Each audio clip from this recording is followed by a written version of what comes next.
Hola, mi nombre es Karina Samaniego y estoy cursando el segundo cuatrimestre de la carrera en psicología. Y enseguida les voy a dar un breve análisis de uno de los casos que para mí en lo personal es de los más crueles en la historia de la psicología. Es el caso de los hermanos Reimer.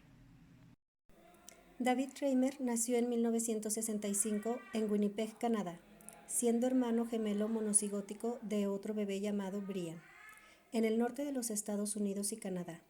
La circuncisión es habitual y los padres de David y Brian decidieron, por recomendaciones de su médico, someter a los pequeños a la operación. Hasta ahí todo normal, pero en el transcurso de la operación de David Reimer, el cirujano encargado no pudo estar presente y tuvo que practicar la circuncisión el asistente. De manera inexplicable se produjo un fallo con el cauterizador eléctrico, hecho que causó que el pene de David quedara totalmente abrasado. Posteriormente, el miembro entró en necrosis y pocos días después se desprendió del cuerpo. El desarrollo de la cirugía de reconstrucción genital se encontraba en una fase muy prematura, lo que aseguraba pocas opciones para el pequeño David.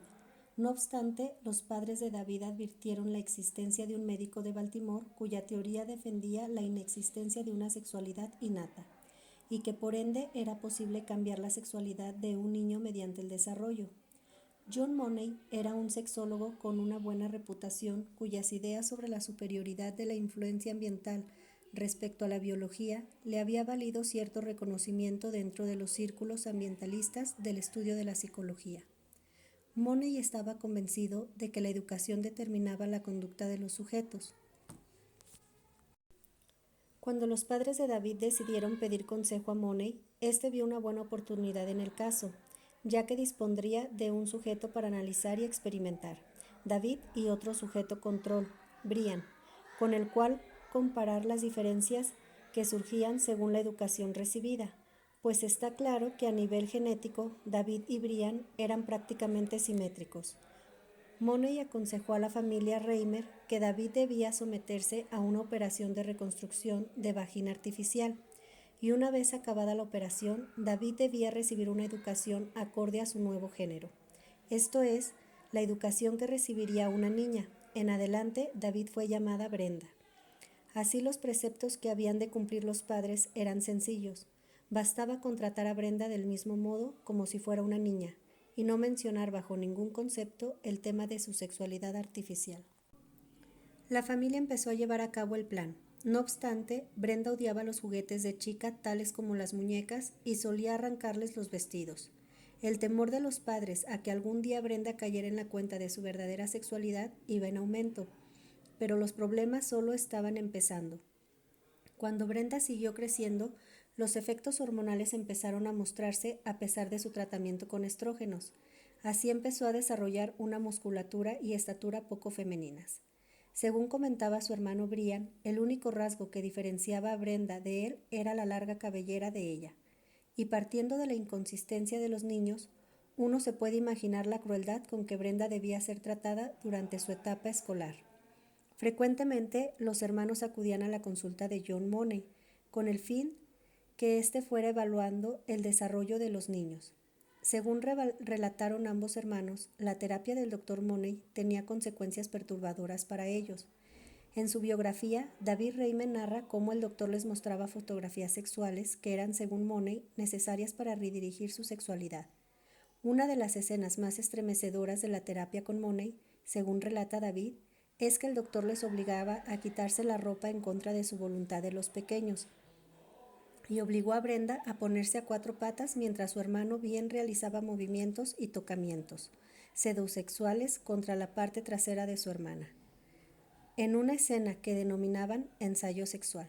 Brian nunca pudo superar aquellos años, sin embargo el médico siempre negó estas prácticas. Brenda fue creciendo y su vida iba deteriorándose progresivamente.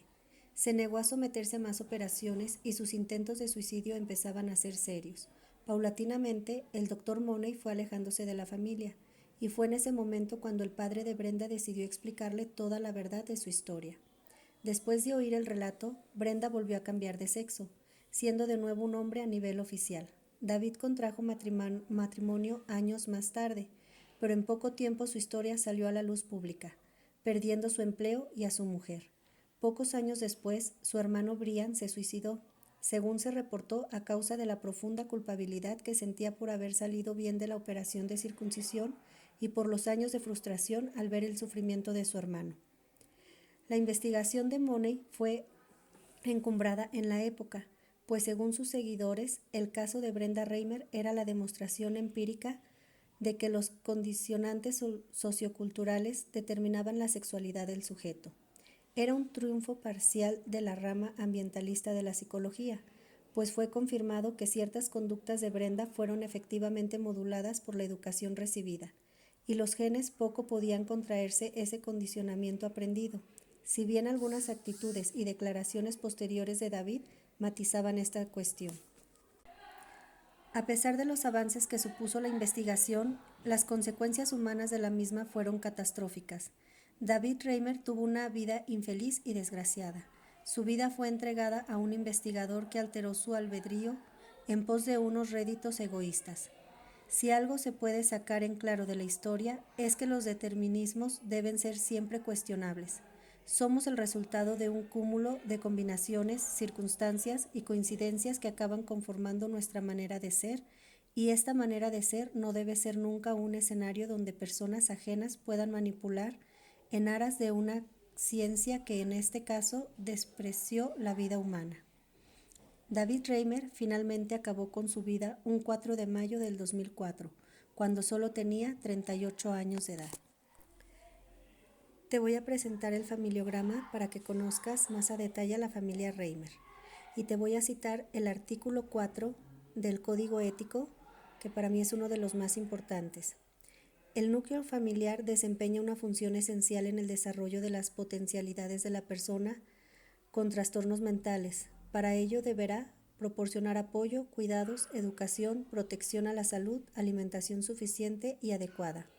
En este artículo considero que los padres influyen totalmente en el desarrollo de los gemelos, ellos buscando el bienestar de sus hijos, pero no fue lo adecuado y menos el decidir el cambio de sexo aconsejado por el Dr. Money.